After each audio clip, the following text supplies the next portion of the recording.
Hello మిత్రమా, నమస్తే. ఈరోజు డేట్ అయితే నాకు తెలియదు, అంటే ఎన్ని రోజులు అవుతుందో నాకైతే తెలియదు. యాక్చువల్గా కోల్కతా డాక్టర్ కోసం జస్టిస్ కావాలని చెప్పేసి 400 కిలోమీటర్స్ రైడ్ చేస్తా అని చెప్పాను. అది ఈరోజు అయితే స్టార్ట్ చేసిన, కాశీ నుంచి స్టార్ట్ చేసిన. ఈరోజు నుంచి 4 days కోల్కతా డాక్టర్ కోసం, జస్టిస్ కోసం. సక్సెస్ఫుల్గా ట్యూబ్ అయితే వలిగింది, రిపేర్ అయితే చేస్తున్నా. ట్యూబ్ అయితే వలిగిందనమాట, టైర్ కూడా పోయింది. ఏదంటే ఎమర్జెన్సీకి ఇట్లా కోసి దానికైతే అడ్డం పెడుతున్నా, ట్యూబ్ అయితే బయటికి రాకుండా. అయితే నా పగిలిన ట్యూబ్ ఇది. ఇప్పుడు దీనికి ఇట్లా అడ్డం పెట్టేసేయాలి. అడ్డం పెట్టేసి దీన్ని అయితే ఫిక్స్ చేసి ఒక ఎమర్జెన్సీకి ఒక ఇంత లక్నోకి ఒక 500 కిలోమీటర్స్ ఉంది. లక్నో వరకు అయితే కొంచెం లక్నో వరకు రైడ్ చేస్తే అక్కడికి వెళ్ళిన తర్వాత కొంచెం మైనర్ రిపేర్లు ఉన్నాయి, అవొకటి అండ్ ఇదొకటి చేయించుకుంటే అయిపోతుంది. అక్కడ షెడ్యూల్ తీరిపోతుంది. డాక్టర్ కోసం 400 కిలోమీటర్స్ రైడ్ చేస్తా అని చెప్పాను కదా, జస్టిస్ కోసం. ఈరోజు అయితే డే 2. నిన్నైతే ఒక 50 కిలోమీటర్స్ అయితే రైడ్ చేసిన. సైకిల్ అయితే సిరిని అయితే రెడీ చేసుకున్నా, బయలుదేరుతున్నా. ఆల్మోస్ట్ 400 కిలోమీటర్స్ అంటే లక్నో వరకు వస్తుంది. ప్రయాగ్రాజ్ వెళ్ళి, ప్రయాగ్రాజ్ నుంచి అయోధ్య టు లక్నో వరకు అయితే రైడ్ చేస్తా జస్టిస్ కోసం. Justice for Kolkata doctor. Hello మిత్రమా, నమస్తే. మనం మహబూబ్నగర్ నుంచి 12 జ్యోతిర్లింగ ట్రిప్లో ఈరోజు అయితే 41 అనమాట. 41లో వచ్చేసి నిన్నైతే నేను ఇక్కడే స్టే చేసిన, పెట్రోల్ బంక్లో అయితే స్టే ఇచ్చారు. సామాన్ అయితే ప్యాక్ చేసుకున్నా. 500 కిలోమీటర్స్ జస్టిస్ రైడ్లో ఈరోజు అయితే డే 3 అనమాట. మొన్న అయితే స్లోగా వచ్చిన, ఒక 50 కిలోమీటర్సే వచ్చిన. అండ్ ఈరోజు కూడా నిన్నైతే ఒక 90 కిలోమీటర్స్ వచ్చిన. ప్రయాగ్రాజ్కి అయితే రీచ్ అయిపోయినా. 10 కిలోమీటర్స్ బయట అయితే స్టే చేసిన, ఎందుకంటే ప్రయాగ్రాజ్లో స్టే దొరకదు అని చెప్పేసి. ఇప్పుడైతే ప్రయాగ్రాజ్ వెళ్ళేసి ప్రయాగ్రాజ్ నుంచి అయోధ్య అయితే స్టార్ట్ అయిపోతా. మధ్యాహ్నం నుంచి అయోధ్యకి స్టార్ట్ అయిపోతా. జస్టిస్ కోసం అయితే చేస్తున్నా, కానీ ఏమొస్తుందో ఏమో, ప్రయత్నం అయితే చేద్దాం ప్రతి ఒక్కరం. ఇక్కడైతే హనుమాన్ కొంచెం లోపలైతే ఉంటాడు అనమాట, పడుకొని ఉంటాడు. ప్రతి దగ్గర నిల్చొని ఉంటాడు కదా, ఇక్కడైతే పడుకొని ఉంటాడు. అక్కడికి అయితే వెళ్తున్నాం, మనం చూద్దాం.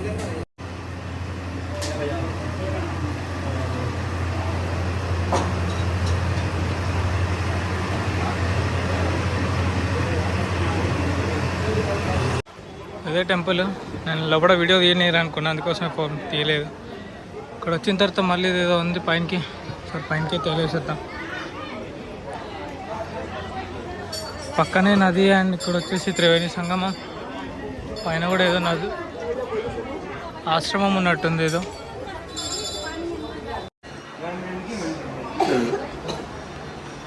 అదనమాట త్రివేణి సంగమం దగ్గర అయితే గుళ్ళు ఉన్నాయి. గుళ్ళు అయితే దర్శనం చేసేసుకొని ఇప్పుడైతే నేను అయోధ్యకి అయితే స్టార్ట్ అయిపోతున్నా. ఇవే ప్లేస్లో కొంచెం బాగాలేవు వీడియో తీద్దామన్నా కూడా. అటు నుంచి వచ్చేది అయితే గంగా, ఇది వచ్చేసి సరస్వతి, ఇది వచ్చేసి యమున. 3 కలిసే చోటు అనమాట ఇది. దీన్నే త్రివేణి సంగమం అంటారు. ఫుల్గా మోడం అయితే వేసుకుంది, గాలి కూడా బీభత్సంగా ఉంది. నా కర్మకి ఒక టిఫిన్ సెంటర్, ఒక హోటల్ కూడా దొరకలేదు. పొద్దున కనీసం టిఫిన్ కూడా చేయలేదు. ప్రయాగ్రాజ్ తొందరగా వెళ్ళిపోయి అయోధ్య తొందరగా స్టార్ట్ అవుదామని. అసలు ఈ యూపీ వాళ్ళు అన్నం తింటారా? అసలు టిఫిన్లు ఏమైనా చేస్తారా? ఆ పాన్ పరాకులు, గాంజాల మీదనే ఆధారపడి ఉంటారు. నాకు అర్థమవుతలేదు. కనీసం బయట ఒక చిన్న హోటల్ కూడా గతి లేదు ఇక్కడ.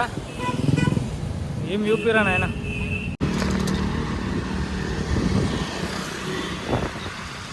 మంచి లొకేషన్, మంచి వ్యూ.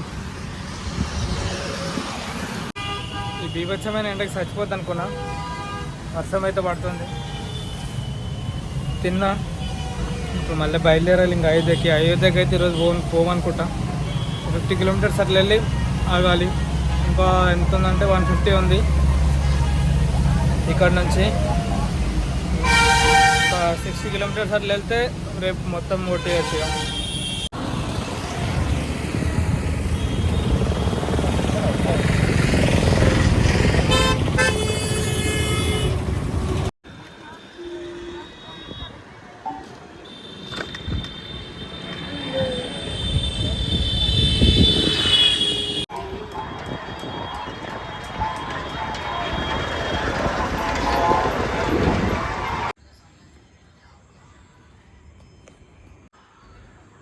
ఈ పెట్రోల్ బంక్లో అయితే నైట్ స్టే చేస్తున్నా. అక్కడైతే మనకు రూమ్ ఇచ్చారు, టెంట్ ఏం వేసుకోవట్లే. సిరిని అయితే అక్కడ పార్క్ చేసిన. ఇంకా అయోధ్యకి ఇంకొక 120 కిలోమీటర్స్ దూరంలో ఉంటా. జస్టిస్కి ఒక న్యాయం అయితే జరుగుతుంది అన్న ఒక నమ్మకం అయితే వచ్చింది. ఖచ్చితంగా జరుగుతుంది కూడా, ఖచ్చితంగా జరగాలి కూడా. ప్రతి ఒక్కరిని ఈ జస్టిస్ చేసినందుకు హ్యాపీగా ఫీల్ అవుతారని అనుకుంటా. ఇంకే గర్ల్కి కానీ, ఇంకొక ఉమెన్కి కానీ, ఇంకో డాక్టర్కి కానీ, ఇంకెవరికి కానీ ఇట్లాంటి పరిస్థితి అయితే రాకూడదని చెప్పేసి అనుకుంటా. ఎందుకంటే మరీ దారుణమైన పరిస్థితి. నిజంగా మీరు కూడా గుర్తుంచుకోండి. ఏదైనా విషయం ఎవరితోటన్నా సీక్రెట్ విషయాలు చెప్పుకునేటప్పుడు కానీ, ఎక్స్ప్లెయిన్ చేసేటప్పుడు కానీ, వెల్లడించేటప్పుడు కానీ ఫస్ట్ వాళ్ళు రంగులు మార్చే వాళ్ళ కాదా అన్నది ఫస్ట్ మీరు తెలుసుకోండి. తెలుసుకున్న తర్వాత అట్లాంటి విషయాలు అయితే డిస్కస్ చేయడం అయితే ఇంపార్టెంట్ అనమాట. ఎందుకంటే ఇట్లాంటి సిచ్యువేషన్స్ అయితే ఎదురవుతాయి అనమాట. ఆమె అందరినీ నమ్మి వాళ్ళతో డిస్కస్ చేసింది, వాళ్ళతో పోరాడింది. ఏం చేస్తాం, తప్పదు. అట్లాంటి సిచ్యువేషన్ అయితే వచ్చేసింది. అందుకోసమే ప్రతి ఒక్కరు జాగ్రత్తగా ఉండండి. ఏదైనా సిచ్యువేషన్ వెల్లడించాలనుకుంటే ఫస్ట్ కన్సల్ట్ వాళ్ళని కాండి, ఇండైరెక్ట్గా చెప్పండి. వాళ్ళు అయ్యే రెస్పాన్స్ని బట్టి మీరు ఉన్న మ్యాటర్ని మొత్తం చెప్పడానికే వీలు చేసుకోండి. ఒకవేళ అది కూడా కాకపోతే ఆ మ్యాటర్ని కొంచెం పై స్థాయికి తీసుకురండి, సోషల్ మీడియాలో ప్రచారం చేయండి. దగ్గర వాళ్ళకి మాత్రం చెప్పకండి, ఎందుకంటే వాళ్ళు కూడా వాళ్ళతో కలిసి ఉంటారు కాబట్టి ఏం చేయలేము. ఇట్లాంటి సిచ్యువేషన్ ఎదురవుతుంది. అందరు జాగ్రత్తగా ఉండండి. Save girls. హలో మిత్రమా, నమస్తే. మన మేము నుంచి 12 జ్యోతిర్లింగ ట్రిప్లో ఈరోజు అయితే డే 42 అనమాట. పెట్రోల్ బంక్లో అయితే ఉన్నా నిన్న. పెట్రోల్ బంక్ ఇంకా చూస్తే కొంచెం మంచిగా అనిపించింది. పొద్దున కొంచెం ఫాగీ ఉండే, నాకు నిద్ర పోలేదు. అందుకోసం అట్లనే పడుకున్నా. వీడియో తీసుకుందాం అనుకున్నా. ఇప్పుడు వచ్చిన వీడియో తీసుకుని ఇంకా ఎక్కువ ఫాగీ ఉండే, మొత్తం అయితే అయిపోయింది.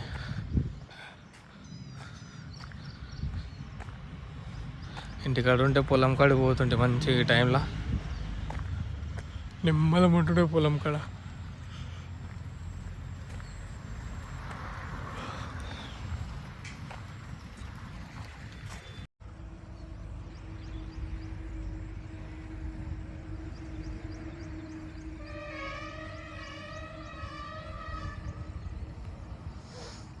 ప్రశాంతంగా నిమ్మలం ఉంది. ఫాగింగ్ ఎక్కువ ఉండే, తగ్గిపోయింది.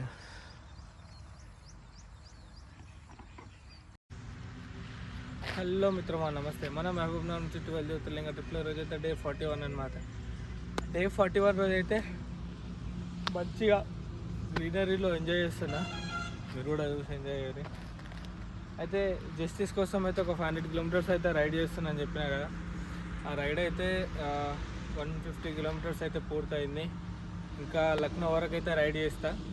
లక్నో దాటిన తర్వాత కూడా చేస్తా. ఎందుకంటే ఈ కేసులో కొంచెం ఎక్కువ నమ్మకం అయితే వచ్చింది. ఖచ్చితంగా జస్టిస్ దొరుకుతుందని సుప్రీంకోర్టు సుమోటోగా ఈ కేసుని తీసుకొని దాంట్లో ఎంటర్ అవ్వడం అనేది ఇంకొక ఆనందకరమైన విషయం. అయితే దీంట్లో మమతా బెనర్జీ రాజకీయ వ్యవస్థ కూడా పడిపోయే అవకాశం ఉంది అని చెప్పేసి అంటున్నారు. ఇంకోటి నేను కోరుకునేది ఏంటంటే అక్కడ జరిగిన దాంట్లో పార్టిసిపేట్ చేసిన వాళ్ళు ఎవరెవరైతే ఉన్నారో వాళ్ళందరినీ ఉరిదీయాలని అనుకుంటా ఖచ్చితంగా. ఇంకొకటి ఖచ్చితంగా సీఎంకి ఏదో శిక్ష వేయాలి, కుదిరితే ఉరి శిక్ష వేసి చంపేయాలి. ఎందుకంటే అంత కంట్రీ మైండెడ్ సీఎం అయితే నేను ఇప్పటివరకు చూడలే.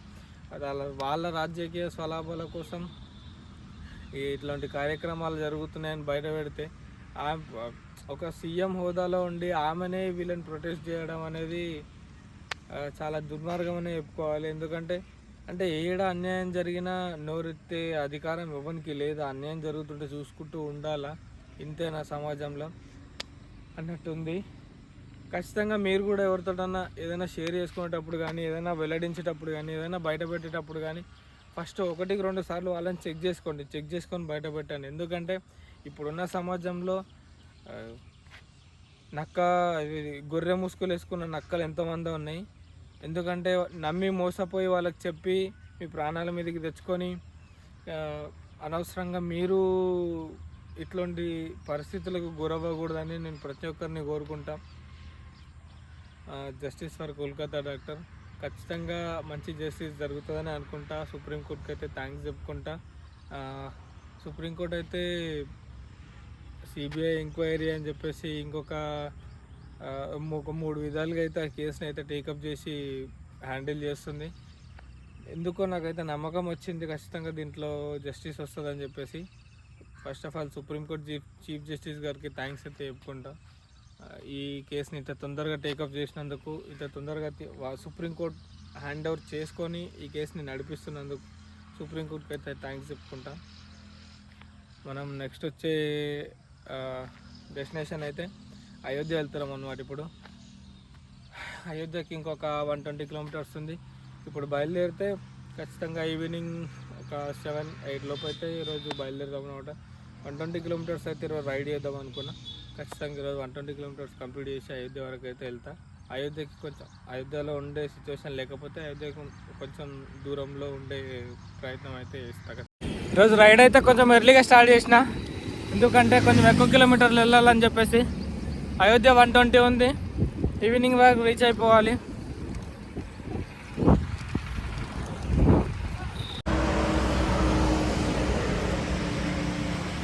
టిఫిన్ కోసం అని చెప్పేసి ఫ్రూట్స్ అయితే తీసుకున్నా. టిఫిన్ అయితే బీభత్సమైన రేట్లు ఉన్నాయి, అందుకోసమే టిఫిన్ ఏం ప్రిఫర్ చేస్తలేదు. ఇప్పుడు మధ్యాహ్నం కూడా ఇవే, మనీ తక్కువ ఉన్నాయి, సేవ్ చేసుకోవాలి. ఫ్రూట్స్ తీసుకుంటున్నా. సేమ్ అయితే ఇక్కడ ఆగిన తర్వాత ఒక గొప్ప విషయం కనిపించింది, చూపిస్తాను మీకు కూడా.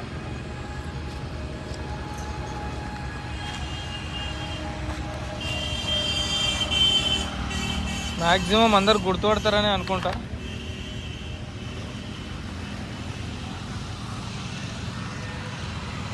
అక్కడ ఇంకా లోపల ఇంకా చాలా ఉన్నాయి. ఇదొకటి అక్కడ లోపల ఇంకా చాలా ఉన్నాయి. యూపీలో ఫుల్గా యూజ్ చేస్తారనమాట. యూపీలో ఒక భయంకరమైన విషయం ఏంటంటే స్టడీ అయితే చక్కగా ఉండదన్నమాట. ఎందుకు ఈ మాట అంటున్నా అంటే, నేను నార్మల్గా హోటల్లో కానీ అట్లా కొంతమందిని కలిసినప్పుడు వాళ్ళు చెప్పిన మాట ఏంటంటే, మ్యాక్సిమం 18, 19, 20 ఏజ్ వాళ్ళు ఉంటారు. బ్రో మీరు కాలేజ్కి వెళ్ళారా అని అడిగితే, వెళ్ళాం బ్రో, కాలేజ్కి రెగ్యులర్గా మ్యాక్సిమం వెళ్ళాము, పని చేసుకుంటాము, ఎగ్జామ్ టైంలో ఒక 500 కడితే చాలు, ఎగ్జామ్కి అలో చేస్తాడు, క్వశ్చన్ ఆన్సర్స్ కూడా చెప్పేస్తాడు, రాసేస్తామని అయితే చెప్తున్నారు. ఆల్మోస్ట్ ఒక 65% మొత్తం అట్లనే చేస్తారంట. ఏడన్నా 35% చదువుకోవడానికి అయితే ప్రిఫర్ చేస్తారు. స్కూల్స్ కూడా ఎట్లున్నాయంటే ఇక్కడ ఎంత దారుణంగా ఉన్నాయంటే, చిన్న చిన్న ఇల్లులల్లో స్కూల్స్ అయితే పెట్టిరన్నమాట. మరి ఎందుకు అట్లా అంటే పట్టించుకునేటోడు ఎవరు లేడా లేకపోతే ఎందుకో తెలీదు. స్కూల్స్ అయితే మ్యాక్సిమం చాలా తక్కువ ఉన్నాయి. ఎక్కువ ఈవినింగ్ టైంలో ట్యూషన్స్కి అయితే వెళ్తున్నారు అందరూ. స్కూల్స్ ఎక్కువ ప్రిఫర్ చేస్తలేరు. నాకైతే మ్యాక్సిమం స్కూల్స్ చాలా తక్కువ కనిపించినాయి, ట్యూషన్స్ మాత్రమే ఎక్కువ కనిపించినాయి. ఇంకొక విషయం ఏంటంటే, ఇక్కడ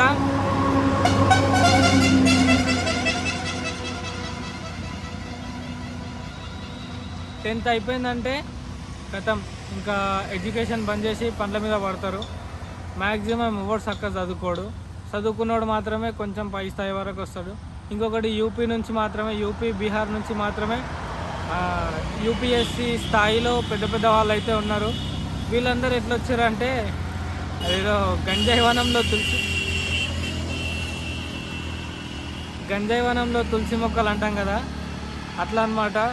కొంతమంది అయితే బయటికి వస్తున్నారు, కొంతమంది అయితే పోతూనే ఉన్నారు. ఎవడో ఎదిగినోడు మాత్రం బయటికి వస్తున్నాడు, మిగతా వాళ్ళంతా వెళ్ళిపోతున్నారు. కానీ ఉన్న కొంతమంది అయినా చదువుకి బాగా ప్రిఫరెన్స్ ఇస్తారనమాట, బాగా చదువుతారనమాట. నేను చూసిన కొంతమందిని వీడియో తీసుకుందాం అనుకున్నా కానీ నాకు కుదరలేదు. అప్పుడు ఫోన్ అయితే కొంచెం ప్రాబ్లం ఉండి తీసుకోలేదు. ఎక్కడైనా స్కూల్స్ కనిపిస్తే ఆ స్కూల్స్ కూడా కొంచెం కవర్ చేసే ప్రయత్నం అయితే. ఇక్కడ ఎక్కువగా ఉసిరి చెట్లు అయితే వేస్తున్నారు అనమాట. అంటే ఉసిరి చెట్లు తోటలే ఉన్నాయి డైరెక్ట్. నాకు వీలైతే ఒకసారి ఆ తోటలకు వెళ్ళి వస్తా. క్లైమేట్ అయితే బాగుందన్నమాట ఈరోజు, మొత్తం గ్రీనరీ.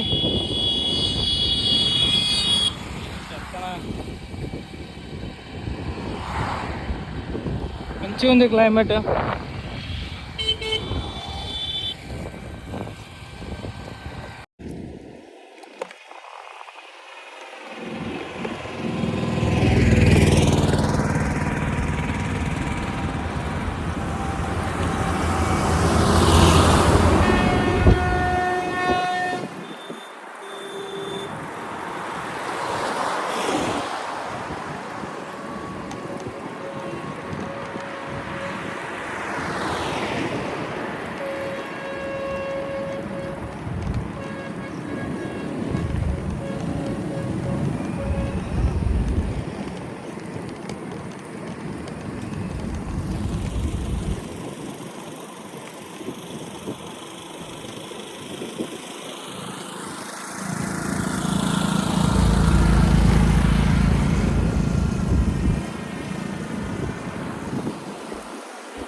అయితే నార్మల్గా దారిలో పోతుంటే నాకు షుగర్ క్యాండీ మిషన్ కనిపించింది.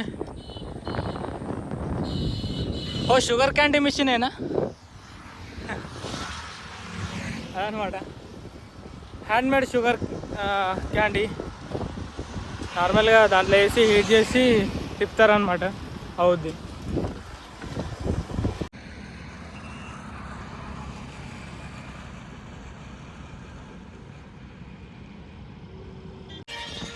దారిలో పోతుంటే అన్న వాళ్ళు అయితే పిలిచారనమాట. పిలిచి చాయ్ బిస్కెట్స్ అయితే ఇప్పించారు. చాయ్ తాగేసి ఇక్కడైతే కూర్చున్నా. తిరిగిన అయితే అక్కడ పార్క్ చేసేసిన. అన్న పేరు అయితే విష్ణు అనమాట. తుమారా నామ్ క్యా? రాజా శుక్లా అన్న పేరు అయితే విష్ణు అనమాట. పిలిచి చాయ్ అయితే ఇప్పించారు, బిస్కెట్స్ ఇప్పించారు. తాగి కొద్దిసేపు అయితే వెయిట్ చేసిన, ఇక్కడ కొద్దిసేపు రెస్ట్ తీసుకుంటున్నా. ఈరోజు ఫుడ్ అయితే నో ప్రాబ్లం అని అనుకుంటా. కొంచెం అక్కడక్కడ కొంచెం హెల్ప్ అయితే దొరుకుతుంది. వెదర్ కూడా బాగానే ఉంది ఈరోజు. అయోధ్య వరకు అయితే సాయంత్రం వరకు వెళ్ళిపోతుంది. దానికి అయోధ్యకి అయితే ఎంటర్ అయిపోయినా. ఇంకొక 6 కిలోమీటర్స్ ఉంది టెంపుల్ దగ్గర పోవడానికి. టెంపుల్ దరిదాపుల్లోనే చూసుకుంటా ఎక్కడ ఉండాలని చెప్పేసి ఈరోజు అయితే అయోధ్య వచ్చేసిన.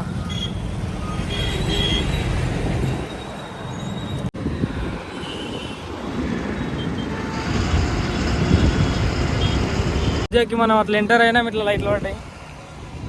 డార్క్ అంతా ఇట్లా లైట్లు వేసారు. అవి సోలార్వి. జస్ట్ నేను రోడ్కి ఇట్లా ఎంటర్ అయినా అదేదో నాకు స్వాగతం పలుకుతున్నట్టు మొత్తం వచ్చేసినాయి.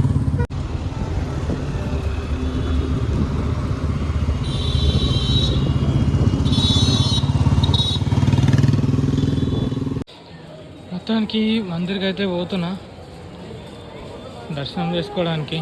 అప్పుడైతే చూసుకోవాలి, ఇంకా దర్శనం చేసుకోవాలి. అలా కనిపిస్తుంది ఇదంతా దారి. సైకిల్ అయితే లోపల రానియలేడు అవులేడు. కోపం వచ్చింది. మస్తు మంది లోపల బండ్లు తిప్పుతున్నారు, నా సైకిల్ వస్తే ఏమైనా అనిపించింది నాకైతే. ఏం చేస్తాం, సిచ్యువేషన్ అట్లుంది, ఏం చేయలేము. ఇక మందిరికి అయితే వెళ్ళిపోతున్నా. చూడాలి లోపల ఎట్లుంటుందో. ఫస్ట్ టైం ఇక్కడికి రావడం నాకైతే ఈరోజు ఫుల్ హ్యాపీగా ఉంది. పోవాలి అక్కడ పోయి దర్శనం చేసుకోవాలి. కొన్ని ఏండ్ల చరిత్ర తర్వాత మళ్ళీ పునర్వైభవం పొందిన టెంపుల్ అయితే ఇదన్నమాట. ఎన్నో యుద్ధాలు, ఎన్నో కేసులు, ఎన్నో మత కల్లోల తర్వాత దీనికి ఒక పాత నిజస్వరూపం అయితే వచ్చింది. ఇన్ని సాధించిన ఈ టెంపుల్కి అయితే రావడం మంచి విశేషకరం అనే చెప్పుకోవాలి. కానీ సెక్యూరిటీ మాత్రం బాగా కట్టుదిట్టంగా పెంచేశారు. అసలు ఘోరమైన సెక్యూరిటీ ఉంది. యా రామ్ రామ్.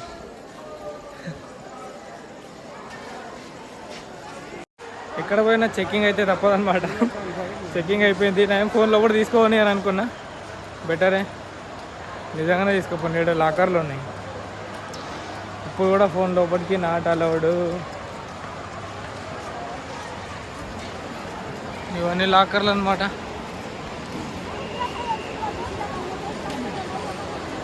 దీనికి చెప్పులకి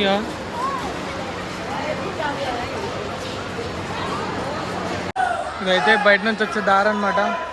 అవన్నీ చెప్పులు పెట్టుకునే లాకర్స్. ఇక్కడ నుంచి అక్కడ వరకు ఏమో 30 ఉన్నాయి. ఇక్కడ నుంచి ఏమో ఇక్కడ 15 ఉన్నాయి. ఇక్కడైతే ఫోన్స్ పెట్టుకొని దారిలో లోపలికి వెళ్ళిపోవాలన్నమాట. లోపలికైతే ఫోన్ నాట్ అలౌడ్. అయినా ఏ టెంపుల్లో అలో వేసిరని కానీ, బట్ కాకపోతే టెంపుల్ అయితే బాగుంది. వెళ్ళి దర్శనం అయితే వేసేసుకున్నా. దర్శనం వేసేసుకొని ఇక మెల్లగా ఇప్పుడు రూమ్కి అయితే వెళ్ళిపోతున్నా. కానీ అస్సలు అనుకోలేదు దర్శనం ఇంత సింపుల్గా అవుతుందని. ఇట్లా పోయి అట్లా వచ్చేసిన. ఇంత మంచిగా అయిపోయింది. ఇంకొక హనుమాన్ మందిర్ ఉంది ఇక్కడ. హనుమాన్ మందిర్కి ఇంకా ఆడి కూడా తీసుకొని ఇస్తారో తీసుకోపోయారు, మనకైతే తెలియదు. పోయి చూడాలి ఇంకా ఆడి కూడా పోయి ఇంకా అన్నమాట. మొత్తం కట్టుదిట్టం చేసేసిరా బా. మొత్తం గేట్లు వేసేసి, కంచెలు వేసేసి, అసలు ఎవరిని కొత్తోడు కూడా నాకు అనిపిస్తే వేసేటట్టే ఉన్నారు ఇక్కడ. మొత్తం సెక్యూరిటీ, ఫుల్ సెక్యూరిటీ. అదేది సిఆర్పిఎఫ్ వాళ్ళు ఉన్నారు, కానిస్టేబుల్స్ ఉన్నారు, లోకల్ పోలీస్ వాళ్ళు ఉన్నారు, ట్రాఫిక్ పోలీస్ వాళ్ళు ఉన్నారు. ఆల్మోస్ట్ మొత్తం కన్స్ట్రక్షనే నడుస్తుంది. ఇంకా ఒక 30% కూడా అయిపోయి ఉండదో మ్యాక్సిమం. అంతే 30% అయిపోయి ఉంటుంది. ఆల్మోస్ట్ అంతా కన్స్ట్రక్షనే నడుస్తుంది. అసలు లోపల పోతే అసలు టెంపుల్ లాగానే కనిపించదు. మొత్తం అయిపోయిన తర్వాతనే టెంపుల్ లాగా కనిపిస్తుండొచ్చు. కాకపోతే లోపల బాలరాముని విగ్రహం అయితే సూపర్ అనమాట. కాసేపు ఆనే నిలబడి చూసి వచ్చిన. ఆడెవరు లేరు, మ్యాక్సిమం తక్కువ జనాలు అయితే ఉన్నారు. లోపలికి వెళ్ళి మంచిగా ప్రశాంతంగా కాసేపు ఉండి చూసేసి వచ్చిన. బయటకు అయితే వెళ్ళిపోతుంది. ఇంకా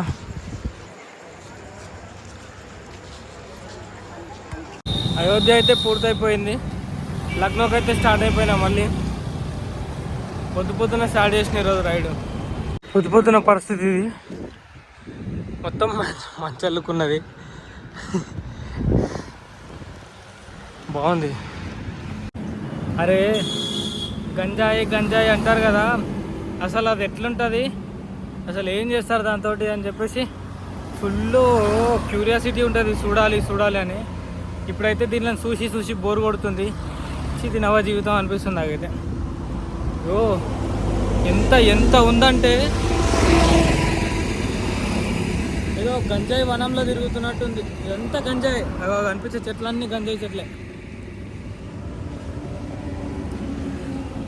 అయ్యో, దాన్ని పెంచుతున్నట్టున్నారు మొత్తం. ఇక్కడ మొత్తం వనమే ఉంది డైరెక్ట్గా. అక్కడ కనిపించే చెట్లన్నీ గంజాయి చెట్లే.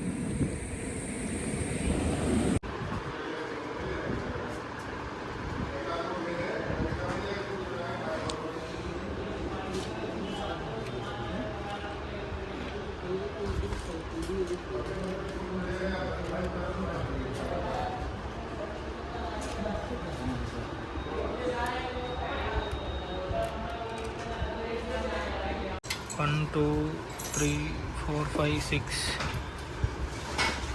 और दो किधर है अंकल? तुड़ गए ना और दो, वो भी इधर है। अभी एक वीडियो ले लूँगा।